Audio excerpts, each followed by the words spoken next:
전효진 100배 즐기기 15편에서 연꽃과 매미의 가사 완성도를 비평한 것에 대해서 냉철한 분석입니다. 또는 가사의 아쉬움을 잘 지적하셨습니다 등의 호응도 있었습니다만 류선우 작사 작곡가께서 오해하지 말고 경청해 주십사 하는 아쉬움의 댓글을 달아주셨습니다.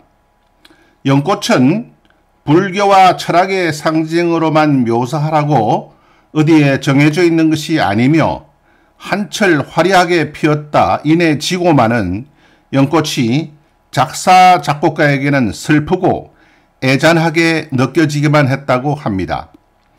조선의 천재 시인 허난설은도 22세 때에 자기가 27세에 죽을 것이라는 꿈을 꾸고 27송이 연꽃이 질 거라고 시에서 묘사하기도 했고 실제로 27세에 돌아가셨습니다. 어떤 소재는 기존에 알고 있는 어떤 의미로만 써야 한다는 고정관념이 있다면 어떻게 다양한 예술작품이 나올 수 있을까요? 가요작품을 해석하는 방법은 말이 앞뒤가 맞는가 하는 것이 전부가 아니고 다양한 은유와 상징 그리고 복성과 반어법 등 여러 요소들이 있습니다. 듣는 사람 나름대로 해석하고 느끼는 것은 자유이지만 공신력 있는 논문이라도 되는 것처럼 비평하는 사람의 입장에서 정답과 오답을 가려내는 건 좀 무리가 아닌가 생각합니다.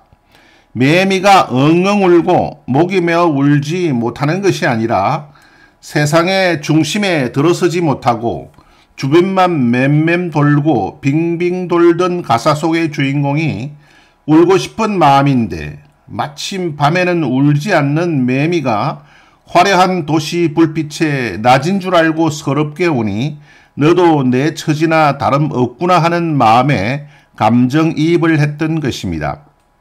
듣는 분들의 해석을 방해하지 않기 위해 자세한 곡 설명은 안 하는 편인데 무슨 매미가 엉엉 우냐고 초보적인 평을 하시니 어쩔 수 없이 하게 되었습니다. 한 시대를 이끌어갈 전효진이라는 훌륭한 가수와 작업했던 것을 영광으로 느끼고 있고 전효진 가수를 향한 팬덤, 텐텐 여러분의 열정과 사랑에 늘 감사하게 생각합니다. 팬분들을 직접 뵙고 인사드리고 싶어서 얼마 전 분당 행사장도 갔었습니다. 더 좋은 작품을 쓸 수 있도록 많은 노력하겠습니다 라고 하셨습니다. 감사합니다. 부용TV의 평가는 어디까지나 개인적인 것으로 양해 바랍니다.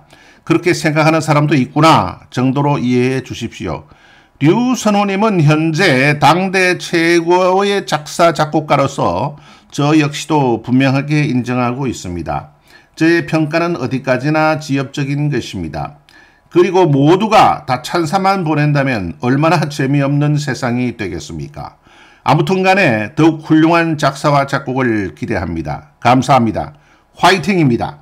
이에 대해서 류선우님께서는 무슨 말씀인지 잘 알겠습니다. 저의 글에 결례가 있었다면 죄송합니다. 저도 책임감을 가지고 더욱더 정진하겠습니다. 는 말씀을 주셨습니다. 며칠 전에 조선일보 강천석 고문께서 한국 역대 대통령 가운데 가장 저평가된 대통령이 노태우 대통령이라는 글을 썼습니다. 사실은 현재 대한민국이 노태우 대통령 시대에 만들어진 프레임 속에 살고 있다는 것이었습니다. 당시 대한민국의 최대 과제는 쿠데타가 아닌 정권 교체 방식을 찾아내는 것이었습니다. 노태우 대통령은 당시 본인이 군사 정병과 관련된 인물이었지만 군인 출신이었기에 오히려 쿠데타 재발 가능성을 상당 부분 제거할 수 있었습니다. 물론 완전히 뿌리를 뽑은 것은 김영삼 대통령이었습니다.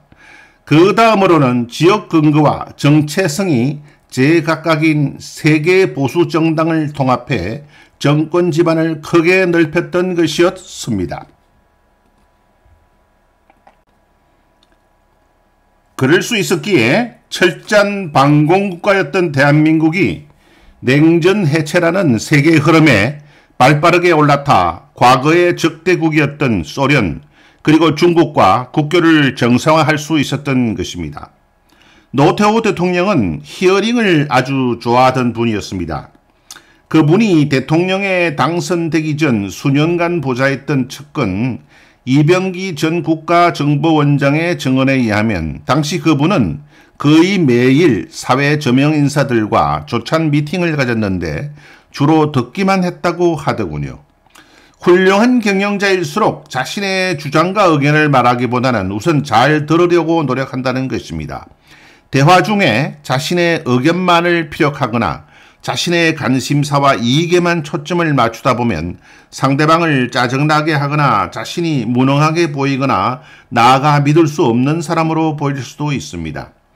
고객이 이용 후 아무런 문제를 느끼지 못한 상황에서 10% 정도의 재방문율을 보이지만 불만사항을 말하러 온 손님에게 진지하게 응대했을 경우에는 고객의 65%가 다시 이용하러 온다고 합니다. 이것을 존 구드만의 법칙이라고 합니다. 논어에 이르기를 남이 나를 알아주지 않는 것을 근심하지 말고 내가 남을 알아주지 못하는 것을 근심하라고 했습니다. 하나의 디자인을 채택하기 위한 의사결정에도 히어링이 매우 중요합니다. 전문가에 의하면 먼저 상대방의 입장에서 생각해야 한다고 합니다. 사람은 자신을 알아주는 사람에게 끌리기 마련이며 자신을 인정하는 사람을 따른다는 것입니다. 둘째, 상대방이 말하고자 하는 핵심을 재빨리 파악하고 늦지 않게 맞장구를 쳐줄 줄 알아야 한다는 것입니다. 셋째, 인내심을 가지고 끝까지 경청할 줄 알아야 한다고 합니다. 함부로 반박하거나 무심코 이야기 중간에 끼어들면 안 됩니다. 넷째, 불평, 불만과 쓴소리를 듣는 것을 즐길 줄 알아야 합니다. 특별히 고객의 불평과 불만은 비즈니스 성공을 위한 최고의 백신이라고 합니다. 다섯째, 상대방이 말을 할 때 눈높이를 같이 하고 시선을 상대방의 눈에 고정시킬 줄 알아야 합니다. 그리고 마지막으로 상대방이 말을 할 때 추임새를 넣어줄 줄 알아야 합니다. 추임새는 천군 만마가 되어 상대방의 마음속에 들어갔다가 다시 자기에게로 돌아온다고 합니다. 오늘날 소비자들은 브랜드를 보고 제품을 선택합니다. 알려진 브랜드를 가진 제품이 품질에서도 믿을 수 있다고 생각하기 때문입니다. 소비자들의 생각이 한번 굳어지면 그 제품이나 서비스에 대한 충성심으로 변해 이후 생각이 바뀔 가능성은 크지 않습니다. 오늘날 지구촌에서 소비자들은 브랜드의 홍수 속에서 살고 있습니다. 소비자들에게 브랜드는 신뢰 그 자체입니다. 브랜드의 힘이 커진다는 것이 곧 기업의 성장을 의미하는 시대인 것입니다. 전유진 가수의 노래는 믿고 들어도 좋다는 최고급 브랜드가 되어버렸습니다. 전유진 가수는 오리지널 싱어로서 박현우, 전옥록, 유선우 세 분의 작곡가와 교류를 시작했습니다. 데뷔곡 사랑하시렵니까도 3년 6개월 만에 280만 조회수니까 결코 실패작이 아닙니다. 헐헐헐에 2천만 회에는 한참 못 미치지만 데뷔곡으로서는 다른 가수들의 그것에 비해서는 상대적으로 성공적입니다. 유선우 작사 작곡가의 연꽃과 매미는 발표된 이후 6개월 만에 각각 240만과 90만 조회수로 힘찬 대행진을 펼쳐나가고 있습니다. 전영록 작사 작곡가와도 일단 교류를 시작했으니 메모리즈와 에련의 뼈아픈 실패를 겨울 삼아 전화위복의 제2막이 펼쳐지기를 기대합니다.